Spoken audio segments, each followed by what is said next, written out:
but I did a UWIBWE ceremony, and if you look it up, there was only a few Indian chiefs back in the Custer days.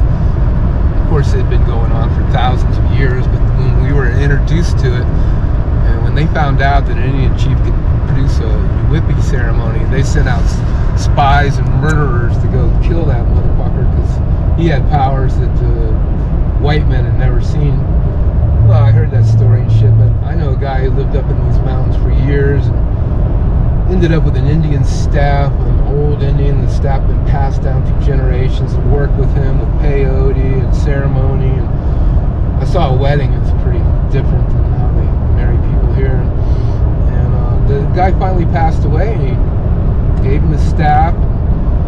This guy Chris spent a lot of times in the mountains, like 50 days all alone, no food, no water, and he'd come out of the mountain carrying that staff. He started doing UWIBWE ceremonies, and there's only a limited few people that can do that. In 20, 30 minutes in a cave or a dark area, garage with no light coming through, he would start an 8-song ceremony. You'd need a drummer, a singer, and someone to help with the ceremony, because he basically gave himself up to spirit. They put a cloth over him. First they tied him up, then they put a cloth over him, then they wrapped him up, tied him up with sentiments in the middle of the ceremony area with 600 prayer ties that he'd been spending a weekend putting prayers in, because you've got to have that many prayers to pull it in, with all kinds of ceremonial things, offerings, food, corn, liver, all kinds of stuff. It's quite a prep, and they even make this little doll. He stitches together this little doll for the little people so that they have something that comes with it. Didn't quite find out who the little people were, but they must have been there, because there was some shit going on. It took about 30, 40 minutes. The guys started beating the drum. They turned the lights off. Someone locked the door.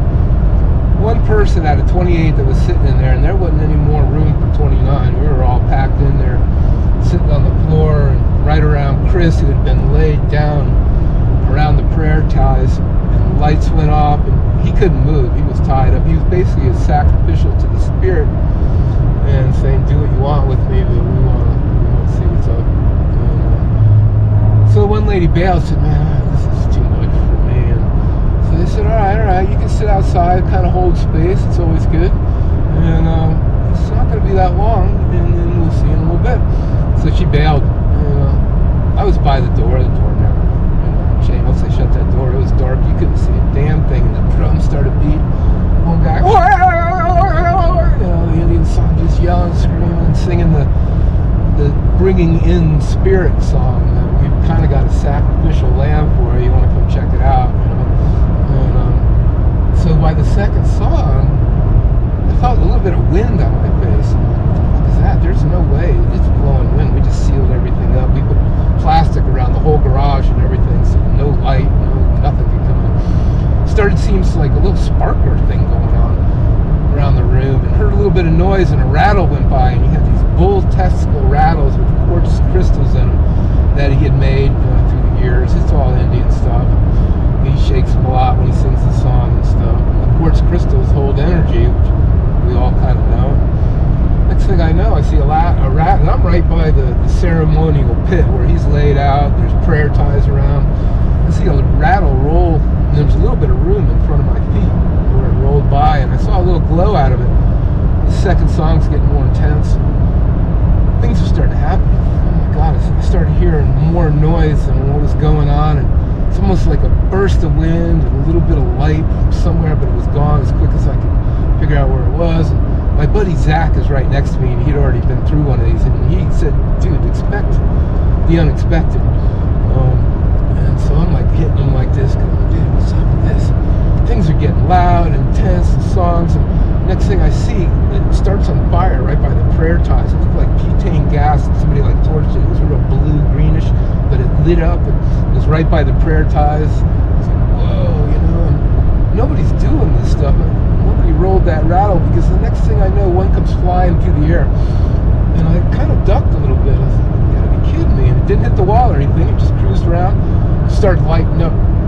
Here comes another one, 2 rattles ripping around the top of the room. They're starting to light up. They're shaking like crazy. Nobody's holding them. Third song's getting intense. I'm like, oh my God, what is going on here?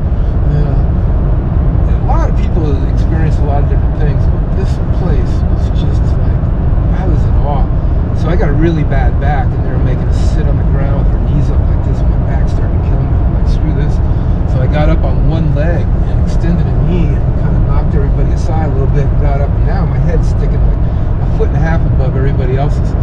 Here comes these freaking rattles, man, and they're going, one of them nipped the top of my head, comes flying over my head. They're lit up like freaking spotlights now, and they're shaking, and the quartz crystals are rattling like crazy, and there's shit bouncing off the ceiling, and ooh, and it's just missing us. He brought a bunch of meteorites, and in his sacrificial gill there was hairballs that freaking elk or cows had coughed up, and those things are flapping around the room and stuff.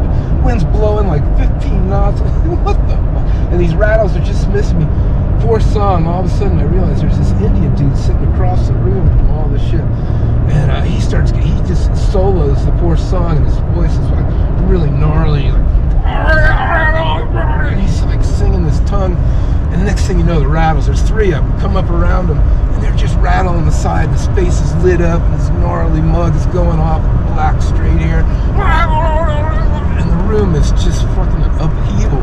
And by this time, I'm sitting down going, holy shit. And so, I don't know, it just got crazier and crazier. Everybody had a little bit different story, but next thing you know, it's the untying song, the 7th song, and the spirit's actually untied. And finally, you hear Chris in kind of a low-profile voice say, Alicia, turn the lights on. And there he is, he's standing up, everything's untied. He's looking pretty withered. He's got blood coming out of one of his nostrils. It takes it out of him, you know. They kind of fuck with him, I guess, you know. But the spirit's untied him. There's no way anybody could have gotten in there and untied him. And I look at the room, and the prayer ties are wrapped all around the skull, real tight, between 2 horns. They were laid out in like an 8 by 4 foot square area. And the corn and stuff is gone, and the liver was like plastered up into the sage, and I don't know, they fuck with the sage and the liver. I didn't eat that or take it, whatever. And the place was a dismay. And so Alethea kind of helps Chris. He stumbles a little bit as he's trying to like figure it out. And he goes, look, man, my shit's gonna be all over the place, so if you could kind of like get my rattles and hairballs and stuff, whatever, and throw them up on my little thing there, you know, we'll start packing up, and you're welcome to go out. And so Alethea goes to, they turn the lights on first, and then they open the door, and as she opened the door, there's a plastic chair where that chick was sitting, you know, and the chick wasn't there, and Alethea reached over, and there's that little doll that they made. And she goes, hey Chris, I found the doll, because a lot of times they don't find the doll, you know, it just disappears. He had a story about doing one in Germany, and they couldn't find the doll, and he goes, yeah, it happens quite often. He got back to Colorado, and his kids were playing with it, you know, that's how that stuff works. So he goes, oh, I found the doll, it's outside. And Chris goes, well, where did, I forget the lady's name, where did she go? She goes, I'm right here. Well, she was inside. She witnessed the whole ceremony. Didn't even realize that she didn't want to do it. Spirit put her back in there and said, oh, dolls sit out here. And so that's part of it, man. And we're all out there munching out, eating, and a little, you know, something to eat afterwards. And I was just like blown away. I didn't know what to say to anybody. I was just still trying to take it all in. And some of the people have been through some more. Oh, this is a non-medicine. Yeah, there was no medicine. Well, the next night we did the serious peyote ceremony. This was a 3-night event after the OJIBWE, and I figured out who the little people were, that's for sure. Did a medicine sweat to where I actually, like, I don't know, I came out singing this song that I never sang before. It was an Indian song. I had tiger stripes because I was throwing dirt on my head for some reason, and I was sweating so bad. I looked like this indigenous freaking who knows what. And I came out of the tent singing this freaking song, and this is after a shitload of peyote all night long because I was working the door.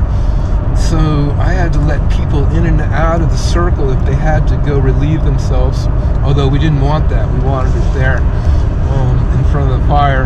And then I had to pick up their excrement, which is getting sick. And so and the doorman drinks a lot of juice on peyote tea, and a lot of servings. it's a job. So I was plugged in, and then the next morning he starts beating the drum. You go in the sweat. We finished up all the fresh peyote buttons that he had, which are very powerful. And I had gotten well twice, and if you don't get well and empty your stomach and eat the medicine, you don't find exactly what you can find. Man. So after the sweat, I came out, and I wasn't even in my body, and some people realized it. And I was just kind of floating around, and I was looking pretty freaking weird. Somebody showed me it in the mirror. Of course, I didn't respond much, but they tried to give me some food, and I need to be grounded is what it was, because the medicine had just blasted me over the top of that mountain. I'm still floating around. I'm not really in my body. And I'm singing this Indian song, and Chris came over and translated because he knows all the words, and it was like, welcome to our clan. I'm glad you made the trip, because I wasn't anywhere, I don't know what dimension I was in. You're welcome and received. We're glad you made the trip. Was something real simple like that. It might have been a different person again. And so everybody that knew, and there were some pretty hardcore people there, were like, holy shit, this guy's a Nubian. He's coming out singing this shit that he don't even know. And a lot of people take a long time to learn all these songs. They just threw it in my head, and they came out. So they give me, I got to ground them, give them some food and some water, because I hadn't eaten anything in 24 hours, and I was out there. They give me this bowl of food, and they hand it to me. Sit down, eat the food. I just drop the food and go in the second verse, like, dude, I'm not done with what I'm doing. So these chicks come over, and they sit me down, and they start feeding me. And as soon as I got some food in my mouth, I came out of it. I don't know. I was told a lot of this, because at the end, then I ended up driving home, and oh my God, I was still a mile high. Didn't matter. Everything was plugged in perfect.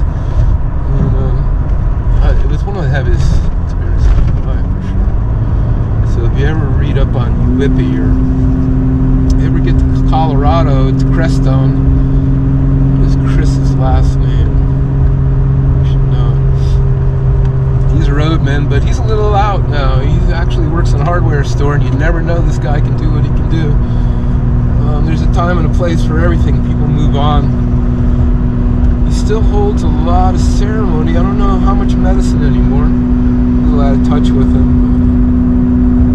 The medicine does its job, and